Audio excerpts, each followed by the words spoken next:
Today, we're going to be diving into a 2024 Superflex rookie mock draft with landing spots. I'm joined by my guy, Fancy Flock. How's it going, Mason? Glad to have you on. Great. Thank you for inviting me. Been waiting all week to do this. Yeah, so we're going to look over this Tankathon landing spot mock draft. It is going to be 3 rounds, so we're going to be going over 100 players, all the fancy relevant guys, which is going to be playing into this mock draft because we have the combine just around the corner, which means it's almost draft season, almost time for NFL teams to actually pick these players.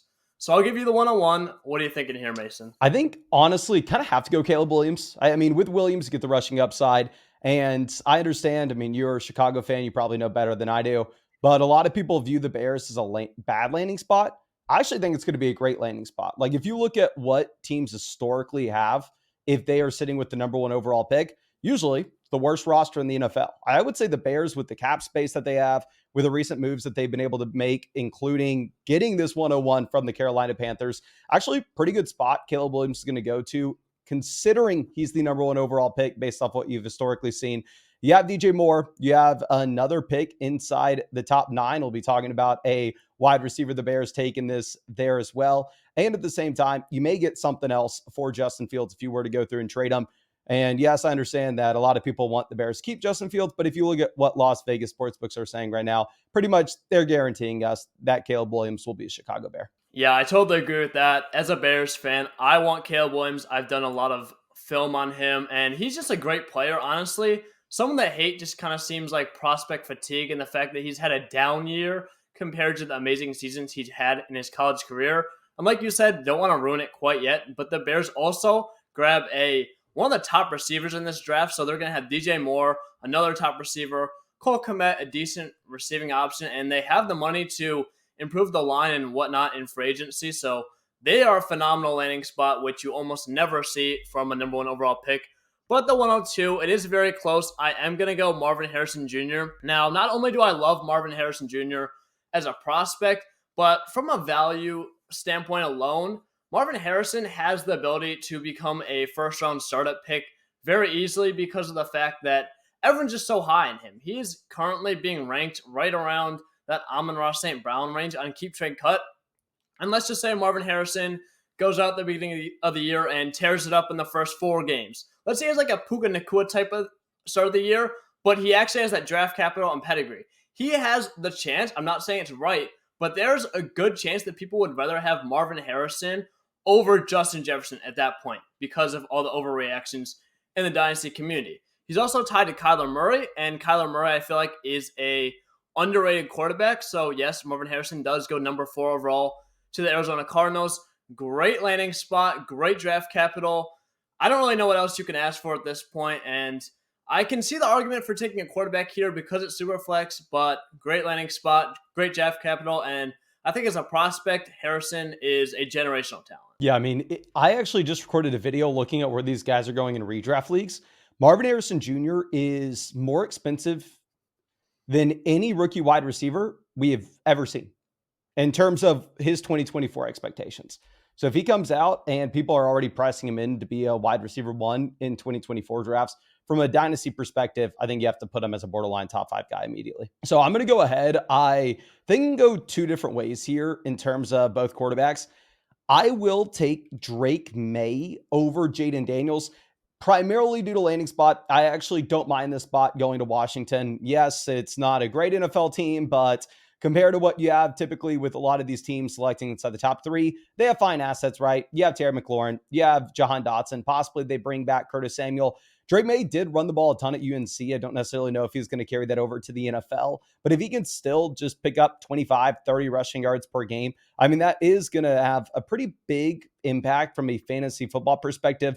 Obviously, Jayden Daniels has more rushing upside, but I do like the capital as well as the landing spot just a little bit more here with Drake Maye. Yeah, I respect it. I really like Maye, and I think it's a great situation for him, honestly, compared to a lot of players that normally would be drafted in the top 5 and end up in a horrible situation. I think the Commanders are not bad, but I am going to go with Jayden Daniels at the 104 because of his rushing upside, because of his market value, and because he's drafted as a top 5 pick. He is pretty much guaranteed to have at least 3 seasons as a starter. Now, pretty much every single player drafted in the top 5, top 3, I believe, has had a chance to fail over and over again, except, I'm sorry, your guy, Trey Lance. Really unfortunate, but just because it happens to one guy, it was a freak coincidence. Brock Purdy comes out of the last pick in the draft and becomes a star. How often are we going to see that? Probably not again, maybe even ever. So I'm not betting on that outlier. Jayden Daniels also looked like a really good passer at LSU. I was kind of going to expect for him to just be that only rush first guy, immediately looking to run it every single play. But no, he actually very polished as a passer. I know he did have Malik Nabers. I know he did have Brian Thomas Jr., which of course is going to prop him up just a little bit.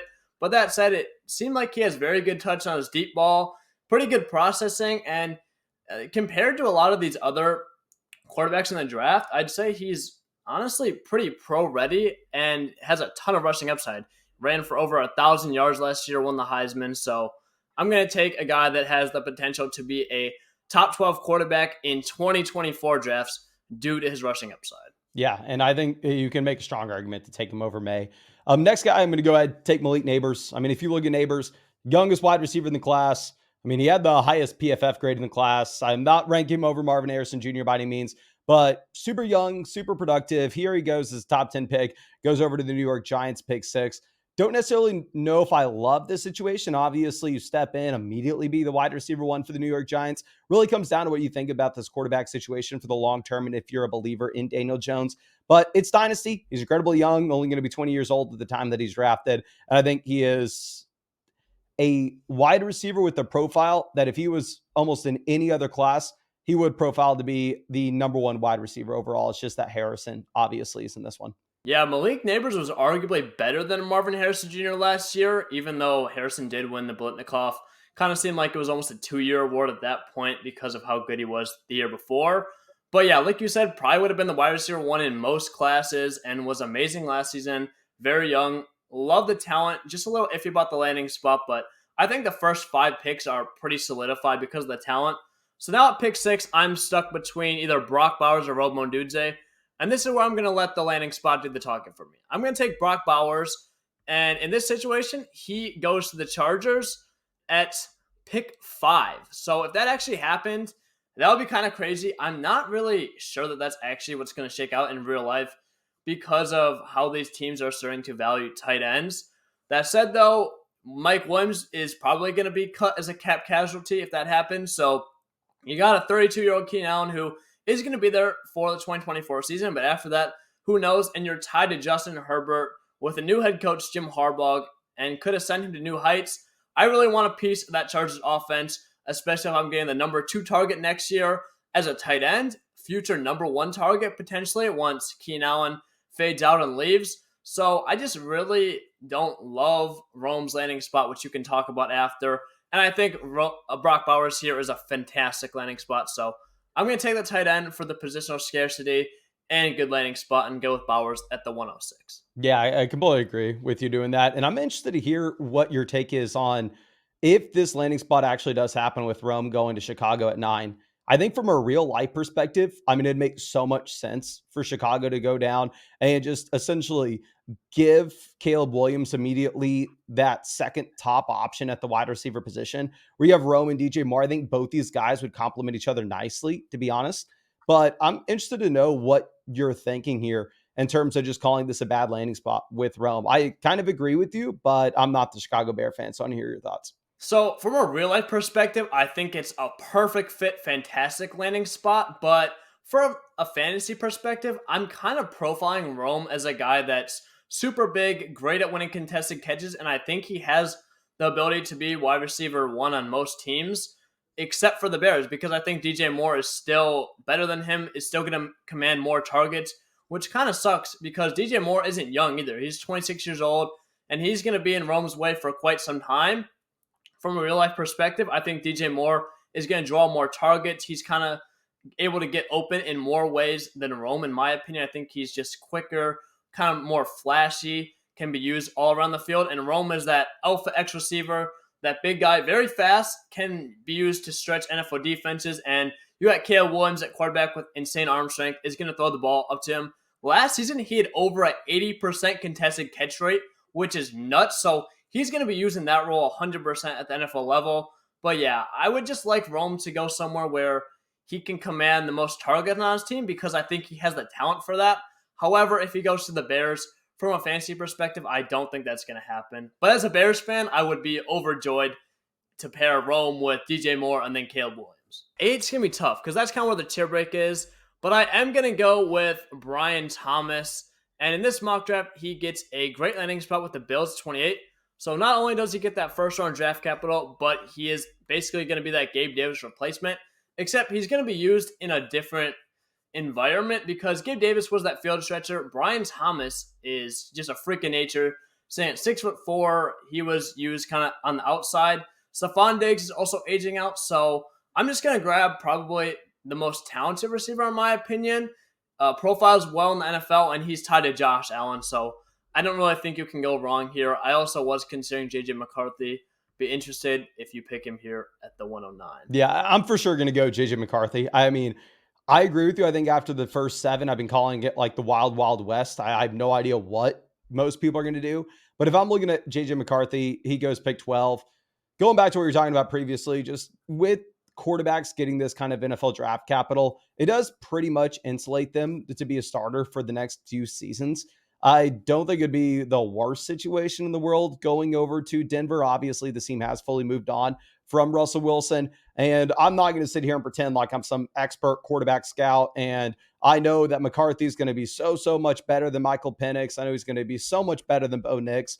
But if I see a team, especially their scouting department, willing to sign off and take him here, pick 12 overall, I think that's all I need to know. Yeah, that's a great point. Personally, I'm not a J.J. McCarthy fan, so even him being in consideration, and I would have taken him at the 109 if you didn't, is kind of a lot for me.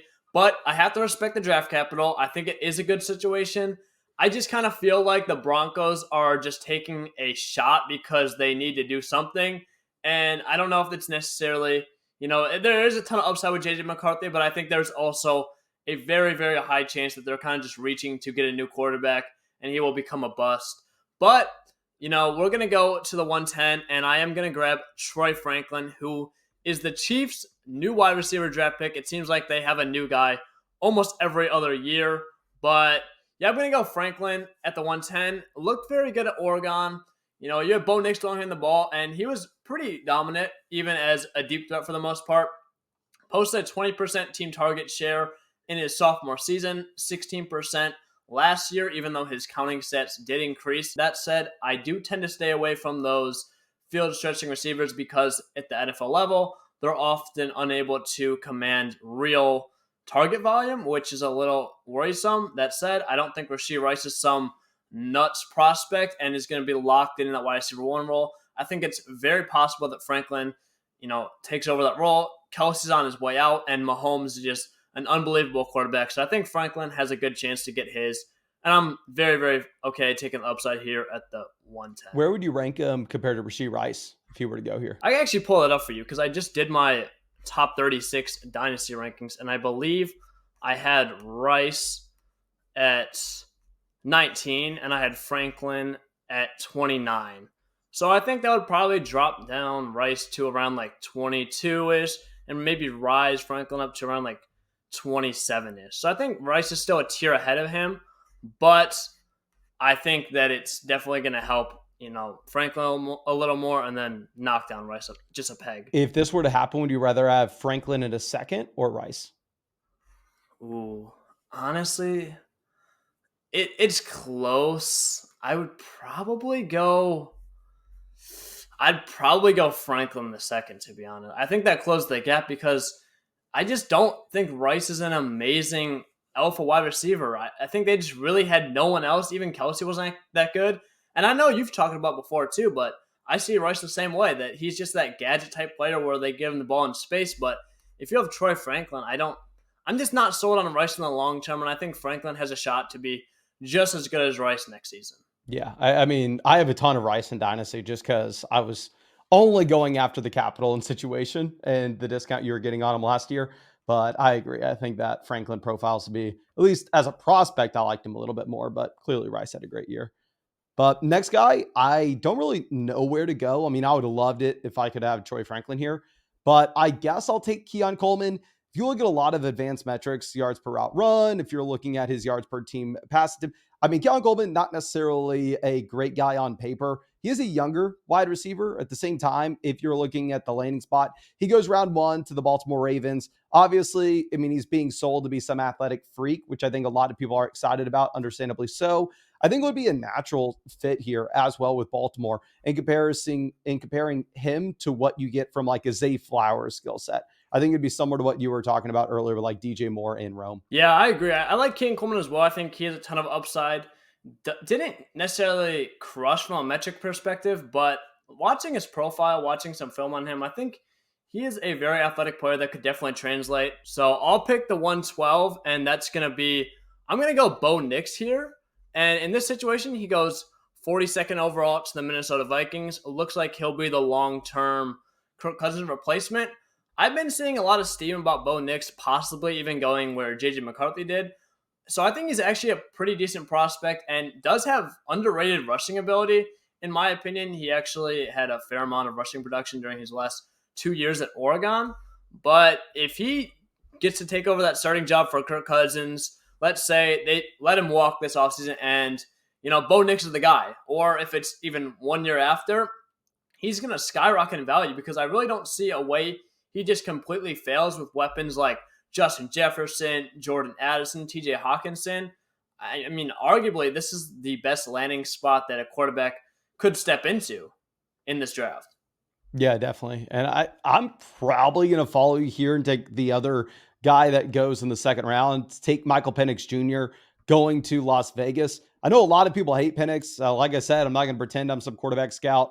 A lot of times with these round 2 quarterbacks, you'll see them get the opportunity. A lot of times they're maybe like a Will Levis profile. And if they run away with the job, that's great. You hit on someone at the beginning of round 2 in your rookie draft that all of a sudden maybe worth multiple first round picks. Obviously, that's best case scenario. Or if they come in year 1, Michael Penix doesn't show anything, you could easily see the Raiders go out there and invest into someone else to be the starting quarterback in 2025. So I'll take a swing. If they take him here in round 2, he's probably the starter this next season.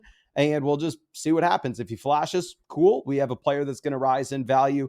And if he doesn't, we wasted a second round pick. Yeah, I'm actually really sad that Michael Penix did go 2 picks behind Bo Nix because as a player, I like Penix more. I know there's a lot of Penix haters. I feel like he hasn't really been getting talked about, but I've been a fan of Penix since last season where he posted a better statistical season than his Heisman candidate season this year. And he actually was a Heisman candidate last year. I was like, why is no one talking about this guy? He has a lot of tools.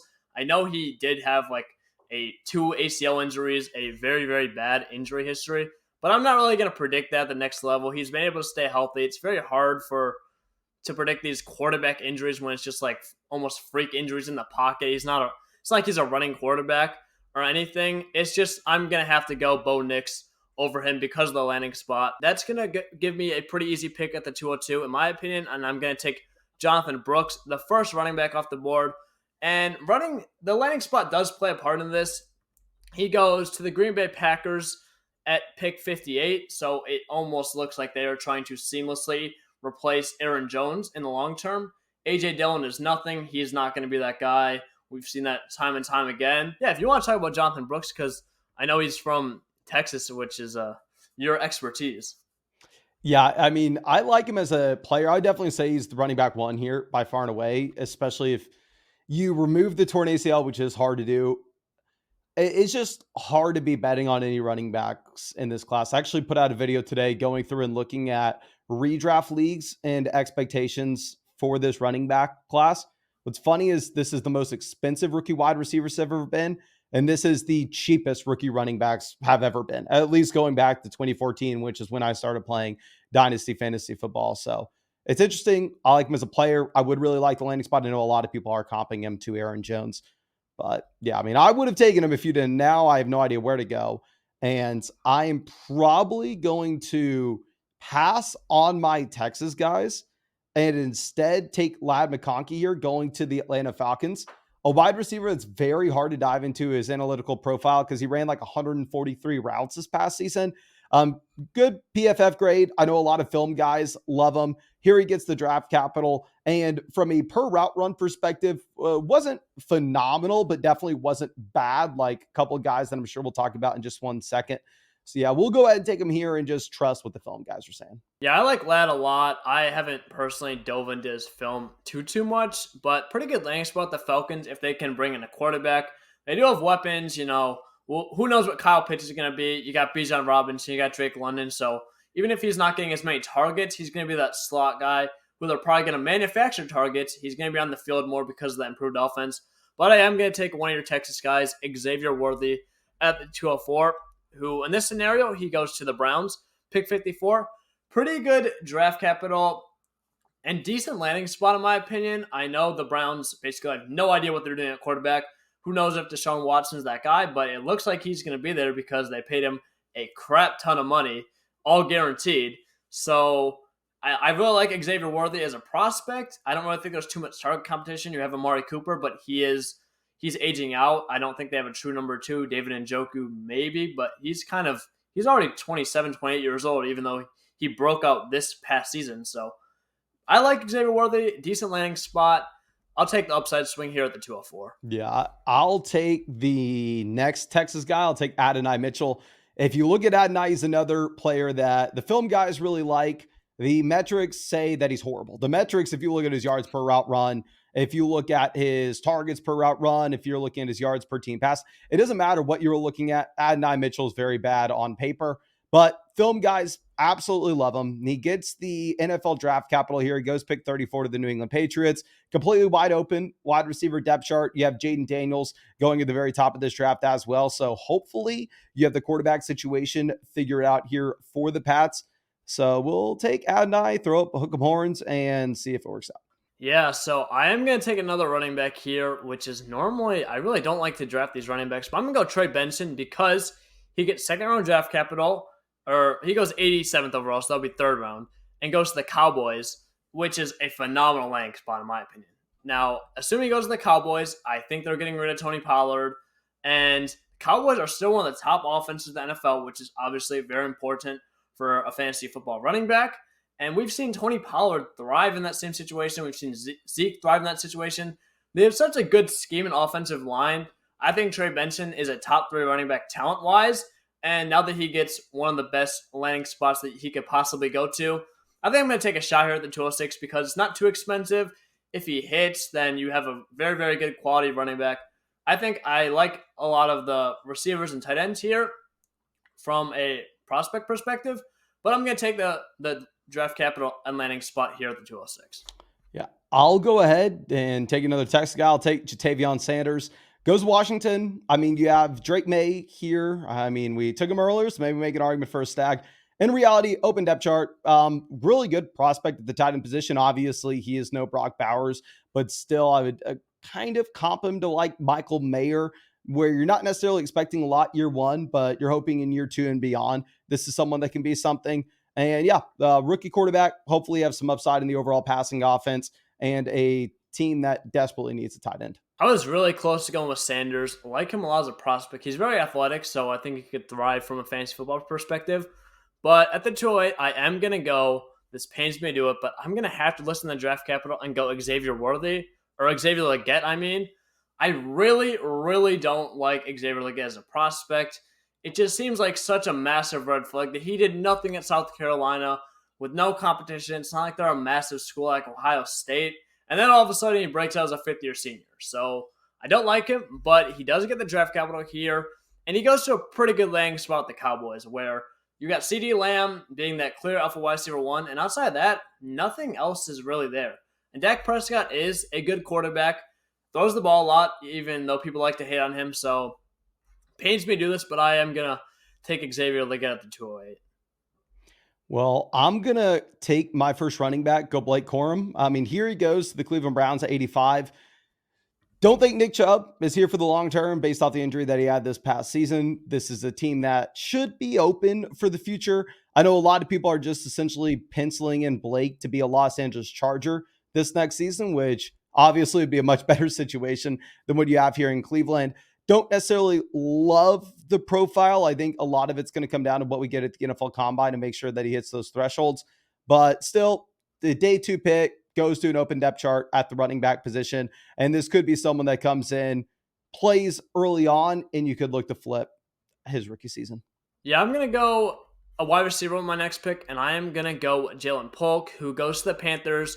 He's not a phenomenal prospect. He's kind of almost boring. He's just that number 2 receiver, at least on Washington, that was very efficient, but it doesn't really look like he's ever going to be a true league winner. However, the Panthers have a wide open depth chart at the wide receiver position. They have absolutely no one. I think Jonathon Mingo is a dud. I don't think he's anything. And there's a chance that Bryce Young turns things around. I know a lot of people are saying that Bryce Young is just horrible, a guaranteed bust, but they have made things better with the coaching situation. Hopefully, with another year under his belt, he can develop a little more and be slightly better. And lastly, we saw Adam Thielen post wide receiver 1 numbers as a 32-year-old, even though he probably wasn't the best talent. So maybe Young just ends up force-feeding Polk next season. That's kind of what I'm hoping for. No one else I really love with the 210, though. Yeah, I mean, here I am in a spot where I don't necessarily know what to do. I'll take Braelon Allen. I know that everybody in my YouTube comment section really likes this guy. This is a running back that goes to Tampa. I think it does make sense if you were looking at the fit where you transition Rachaad White from pretty much being that 3-down bell cow back to instead Rachaad White maybe being a little bit more so the 3rd-down pass catcher. And I think it'd make a lot of sense between those two guys. Yeah, Braelon Allen's a player that looks pretty good from an efficiency perspective. From the stat sheet, doesn't look as great on film. But I'm going to end this mock draft off with kind of a sneaky pick here. I'm going to grab a quarterback, Michael Pratt, who goes 83rd overall to the Rams. And I actually like Pratt a fairly good amount. I think he showed enough on film, even though he was from Tulane, so didn't put up crazy numbers. But what this just tells me is the Rams are going to move on from Matthew Stafford in the next few years. 83rd overall isn't an extremely high pick. Obviously, he's not going to get every chance to succeed like a guy like JJ McCarthy. But it's not like they're just throwing a 5th or 6th round dart at him. So it looks like he'll get a fair shot to become the Rams quarterback, which I like the situation. Puka Nacua is emerging as one of the best receivers in the NFL. Sean McVay is a great coach, has a great scheme. So a little bit of a sneaky pick, though. I was also thinking about Malachi Corley. But since it's a Superflex mock draft, if you can hit a quarterback this late, that's just going to be such a big profit to where I don't think there's any other player with that type of upside at the 212. Awesome. Well, interesting. I was excited to see who you were going with there. Well, thank you for joining me. If you want to just plug where you can find your work, I'm sure everyone already knows. If you play Dynasty, just search Dynasty Football Flock on YouTube. And if you don't, I don't know why you're watching this video. Yeah, I'm sure you already know what Mason does on YouTube, one of the largest fantasy football channels out there. But again, thank you for coming on. I hope you guys enjoyed this rookie mock draft. And drop a like and subscribe down below if you guys are excited for the NFL Combine, because that gives us a ton of new material while we're in this boring state of the offseason. Thank you, Mason.